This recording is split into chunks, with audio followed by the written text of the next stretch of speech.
sholat itu ulek-ulek gitu. Secara bahasa sholat itu artinya sambung.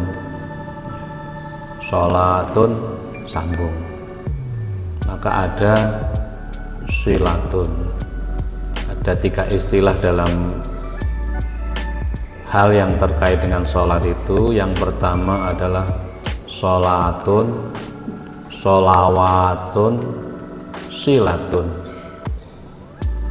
Ini satu bunyah atau satu bangunan yang punya makna satu dengan yang lain itu saling keterkaitan. Sholat.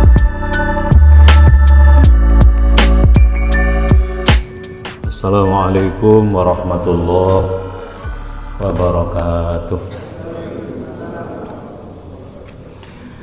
Alhamdulillah alladzi arsala rasulahu bil huda wa dinil haqq liyudhhirahu 'alad dini kullihi wa kafa billahi syahida. Asyhadu an la ilaha illallah wahdahu la syarikalah wa asyhadu anna Muhammadan abduhu wa rasuluh la nabiyya ba'dah.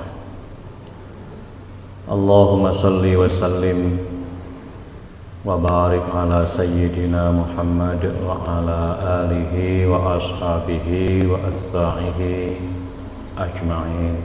Amma ba'du. Bapak-bapak, ibu-ibu, para jamaah yang saya hormati,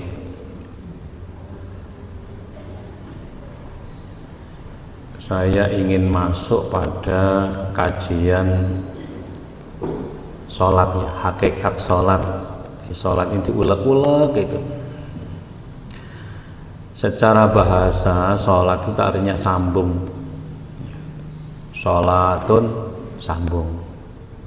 Maka ada silatun. Ada 3 istilah dalam hal yang terkait dengan sholat itu. Yang pertama adalah sholatun, sholawatun, silatun. Ini satu bunyah atau satu bangunan yang punya makna satu dengan yang lain itu saling keterkaitan. Sholatun, apa itu sholat?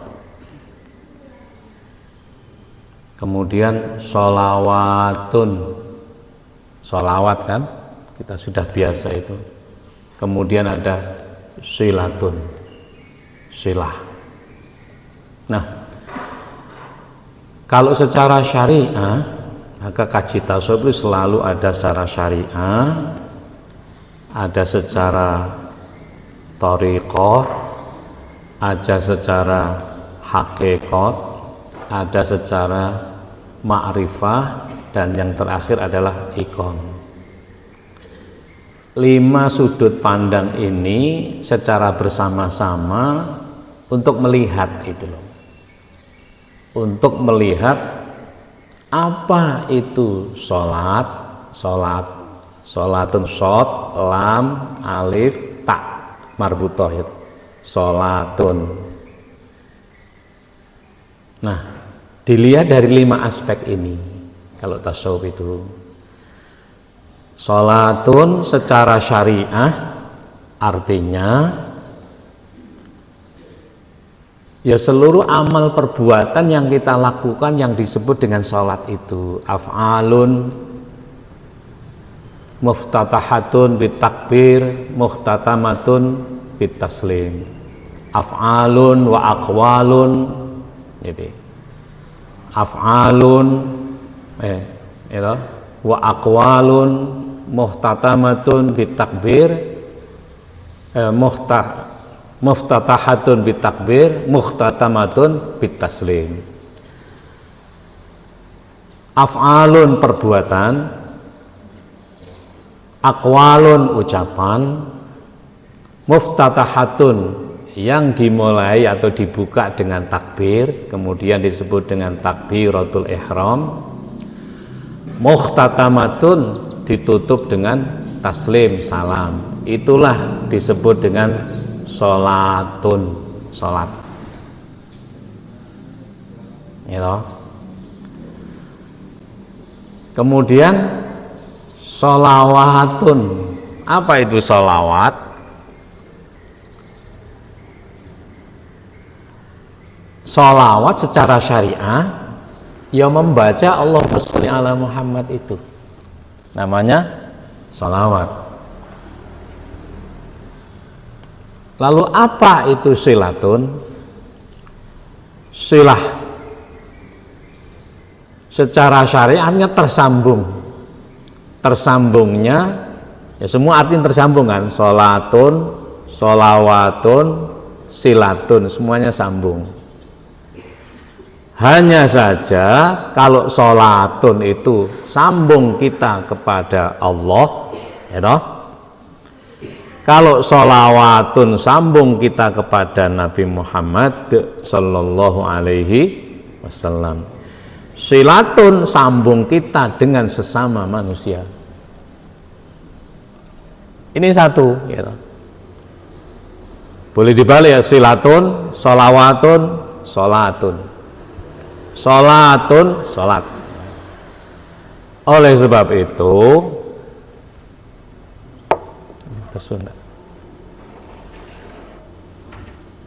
kalau kita benar-benar melakukan sholat, ya toh, itu pasti khusyuk. Itu pasti khusyuk. Artinya sambung kita kepada Allah. Kalau tidak sambung, berarti tidak khusyuk, itu alias belum sholat. Nah,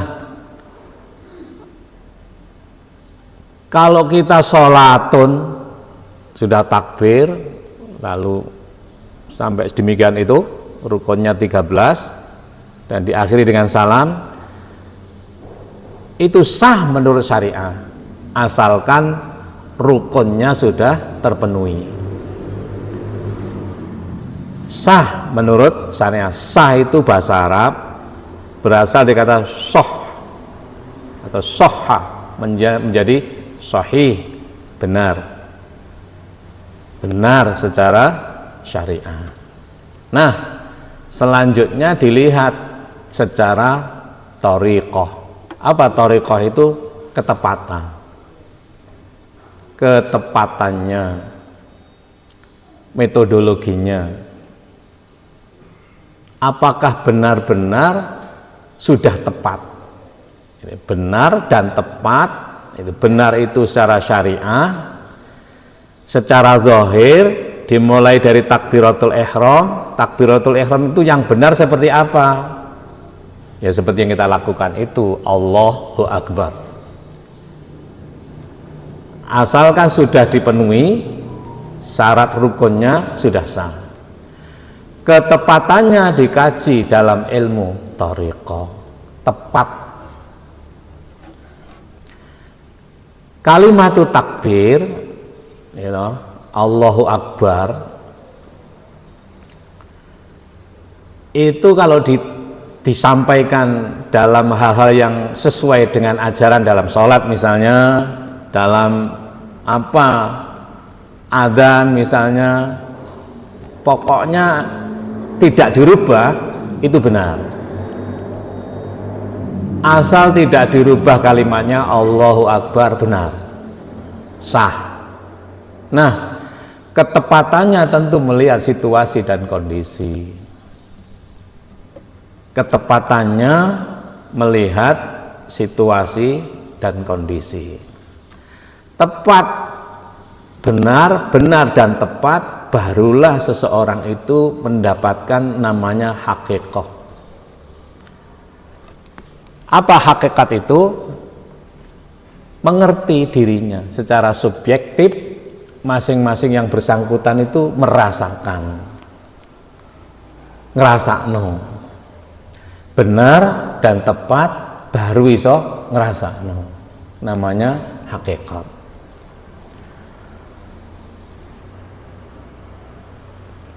Setelah merasakan, baru berikutnya itu hendaknya mengantarkan kita kepada kesadaran bahwa kita bisa melakukan semuanya ini atas izin Allah, sadar diri. Nah, kalau sudah sadar diri, hendaknya mengantarkan kita kepada iqon, keyakinan. Itulah puncak daripada peribadatan kita atau perlakuan kita. Wa'bud rabbaka hatta ya'tiyakal yakin.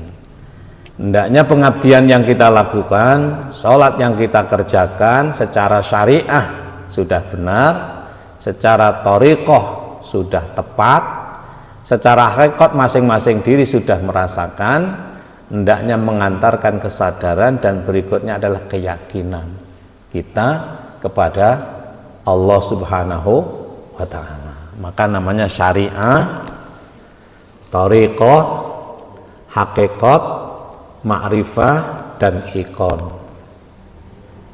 Ya, ini sekedar tahu aja. 5 hal ini hendaknya menjadi tolok ukur bagaimana melihat amalan yang kita lakukan. Baik, saya akan masuk pada sholatun, sholawatun, dan silatun. Ini sebenarnya satu. Maka dalam kaji tasawuf, dalam kaji syariah, thariqah, hakikat, ma'rifah, dan iqon, ini hakikatnya satu. Sholat, sholawat, dan silah satu. Secara syariah pisah-pisah. Secara syariah pisah-pisah. Sholat secara syariah ya kayak begitu tadi yang kita lakukan. Sholawat membaca beda-beda kan? Allahumma sholli ala Muhammad. Silah terjadinya hubungan silaturahim antar kita bersama.